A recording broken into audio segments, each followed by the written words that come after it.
बाबा जी ने तो ऐसा विचार दिया, दास को भी डर लगने लगा, बड़ा हड़का दिए। भाई हमको सोच समझ के बोलना चाहिए। अभी तक ना सोच समझ के बोलते होते, अब बोलना पड़ेगा सोच समझ के।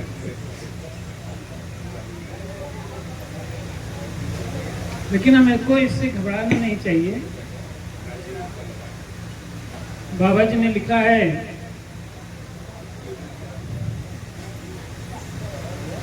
शब्द की चोट जो सहता, शब्द की चोट जो सहता से बलवान कहते हैं। ये नहीं कि शब्द की चोट लग जाए और उठ के लड़ने लगे, बलवान नहीं हो, मतलब सहन शक्ति नहीं है उसके अंदर, इसलिए उबल पड़ता है। जो सहता है वो बलवान है। और उसके बाद हमको विचार करना चाहिए, हमको क्या बोलना है और क्या ग्रहण करना है, क्या छोड़ना है। साधुसंग जी रामायण में लिखा है कि सुत दारा और लक्ष्मी पापियों के भी होए, संत समागम हरि कथा तुलसी दुर्लभ धोए। बच्चा यानी सुत माने संतान, सुत दारा संतान और स्त्री, और लक्ष्मी यानी धन का प्रतीक है, धन दौलत, ये तो सबको मिल जाते हैं। महात्मा को भी मिल जाता है, जो पापी है उसको भी मिल जाता है, चोर डकैत को भी मिलता है, सबको मिल सकता है। लेकिन संत समागम, ये सत्संग नहीं मिलता है किसी को। कहते हैं बिन सत्संग विवेक न होई, राम कृपा बिन सुलभ न सोई। जहां से विवेक होता है ये सत्संग है, यहाँ से विवेक होता है। और ये सत्संग, ये संत समागम बिना भगवान की कृपा के नहीं मिलता है। भगवान की कृपा होती है तभी हम इसमें आते हैं। राम कृपा बिन आई न जाई, यह सर आवत अति कठिनाई। ये एक सरोवर है, पवित्र सरोवर है संत समागम। और इसमें हमको स्नान करना चाहिए। लेकिन कहते हैं कि यह सरोवर में आना बड़ा मुश्किल है। यह सर आवत अति कठिनाई, बहुत कठिनाई है इस सरोवर में आने के लिए, स्नान करने को। और राम कृपा बिन आई न, चला जाएगा। देख करके भी, पास में पहुंच करके भी यहाँ आएगा नहीं, वो चला जाएगा, आई ना जाई। तो बहुत मुश्किल से ये संत समागम मिलता है। ऐसे संत समागम का आयोजन भाई साहब सीताराम जी ने, तुलसीराम जी ने किया है। हम सबको अवसर दिया इसमें स्नान करने का। उन्होंने बड़ा भारी पुण्य का काम किया है और उपलक्ष्य है, उनके नाती का जन्म हुआ है। तो हम सब मिल करके उनको आशीर्वाद दें कि वो जो है उसका भविष्य उज्जवल हो, जीवन में सुख शांति हो, ज्ञानवान बने और पढ़ लिख कर महान बने।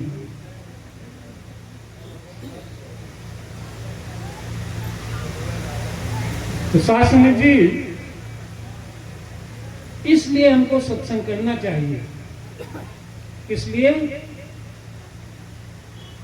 ये आप देख रहे हैं तमाम दुनिया परेशान है मुक्ति के लिए, कि हम मुक्त हो जाएं, हमको मुक्ति मिल जाए। भले मुक्ति का अर्थ नहीं समझते, वो कहते हैं कि मरने के बाद मुक्ति मिल जाएगी। उसके लिए तमाम दुनिया भर के कर्मकांड कर रहे हैं, पूजा पाठ, तीर्थ व्रत, उपवास करते हैं, यज्ञ हवन करते हैं, कहीं पीपल के पेड़ में धागा लपेट रहे हैं, कहीं लंगोटा बांध रहे हैं, कहीं नीम के पेड़ पे जल चढ़ा रहे हैं, बिना समझे बुझे सोचते हैं इससे हमको मुक्ति मिल जाएगी। और मुक्ति है क्या ये भी नहीं मालूम है। और जो ये करते करते समझते हैं कि मुक्ति नहीं मिली, उसके बाद उनके वंशज, उनके बच्चे लोग सोचते हैं कि हमारे पिताजी, हमारे पूर्वज अभी मुक्त नहीं हुए, गया में बैठे, वो जाके गया में जाके मुक्ति करना चाहते हैं कि वो मुक्त हो जाएं। इतना सारा कर्मकांड करते हैं। तो हमारे बाबा जी यहाँ पर एक ऐसी जड़ी देते हैं कि ये सब कुछ करने की जरूरत नहीं है, आप यहाँ सत्संग में आइए और वो जड़ी ले लीजिए, बस आप मुक्त हो जाएंगे तुरंत। ये सब दुनिया भर की परेशानी, आपको कुछ नहीं उठाना है। चुपचाप अपने घर में रहिए, अच्छे ढंग से परिवार में मेल मिलाप से रहिए, अपना रोजमर्रा का नियम उसको फॉलो करिए और आनंद से खाइए पीजिए, प्रेम से रहिए और मुक्त हो जाइए। कहते हैं बाल बच्चों में रहते हुए, खाते पीते हुए, घर गृहस्थ में रहते हुए मुक्ति मिल जाएगी। तो उसके लिए यहाँ पर एक दवा मिलती है, जड़ी मिलती है, तो इसलिए सत्संग करना चाहिए, उनको तुरंत मुक्ति मिल जाएगी। सत्संग जी, हम सब बीमार रहते हैं, रोग से ग्रसित रहते हैं, परेशानी में रहते हैं, कि हमारी चिंताएं रहती हैं, तमाम प्रकार के वजन रहता है, हमारे ऊपर भार रहता है, जिम्मेदारी रहती है, तो हम उससे परेशान रहते हैं, चिंता रहती है मन में। भाई साहब ने बताया क्रोध, लालच, चोरी, ये सब चीजें जो है मन की बीमारी है, उससे हम बीमार हो जाते हैं, हमारा शरीर बीमार हो जाता है। तो ये सब बीमारियां निकालने का यहाँ पर एक जड़ी मिलती है, बूटी मिलती है।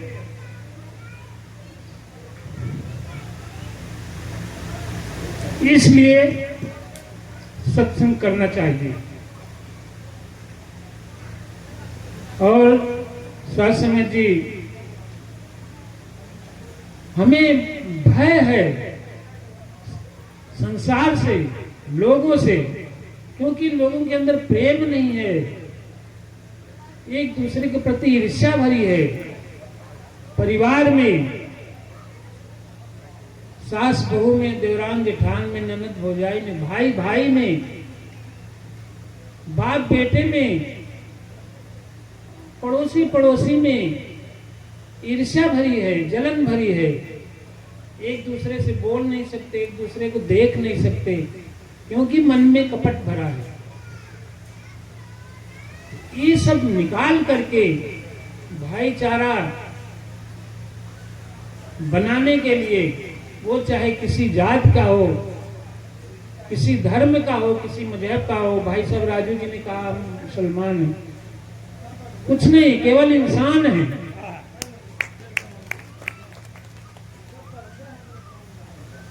तो यहाँ पर सब छोड़ करके केवल इंसान बनाया जाता है, मानव बनाया जाता है, और सारे मानव का धर्म एक है, मजहब एक है, कोई दूसरा तीसरा धर्म मजहब नहीं है। ये धर्म है मानवता, मानव।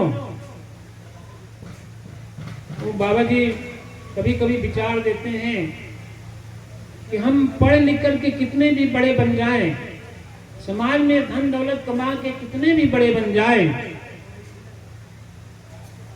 डीएम बन जाए, एसएसपी बन जाए, कुछ भी बन जाए, नेता बन जाए, मंत्री बन जाए, बढ़िया चीज है, लेकिन इन सबसे पहले हम इंसान बन जाएं, मानव बन जाएं। क्योंकि हम मानव धर्म निभाते नहीं, इसलिए हम मानव नहीं है। मानव का जो धर्म है उस पर चलना चाहिए। सबसे प्रेम करके भाईचारा फैलाना चाहिए।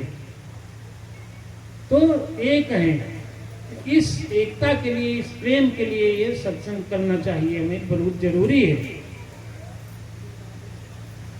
वो जड़ी यहाँ मिलती है जो कि आपको प्राप्त हो जाएगी, तो ये सब संभव है। वही जड़ी जो है हमारे बाबा जी देते हैं, उसका नाम रखें ज्ञान, ब्रह्म ज्ञान। जब मिल जाता है तो हमारी सारी समस्याएं खत्म हो जाएगी, लेकिन उसके साथ शर्त ये होती है कि हमको उस पर चलना पड़ेगा, उसको धारण करना पड़ेगा, उसी के हिसाब से हमको जीवन बिताना पड़ेगा। तो साध संगत जी, दास भी चाहता है कि आप सब दास के ऊपर कृपा करें और आपके चरणों में लगा रहे, आपके बताए हुए रास्ते पे चल सके, ऐसी शक्ति दें। और साध संगत जी, सत्संग बहुत अच्छी चीज है, इसमें कोई कर्मकांड नहीं है, हमको कुछ नहीं करना है, केवल ज्ञान सदगुरु के द्वारा लेकर के अपनी आप की पहचान कर लेना है, वास्तविकता जान जाए कि हम असल में हैं क्या, भगवान असल में है क्या, इसकी जानकारी हो जाए और इसी के अनुसार हम काम करें तो सारे हमारे काम सफल हो जाएंगे, हमारा मानव जीवन पाना सफल हो जाएगा। साध संगत जी, प्यार से कहिए सदगुरु भगवान की जय।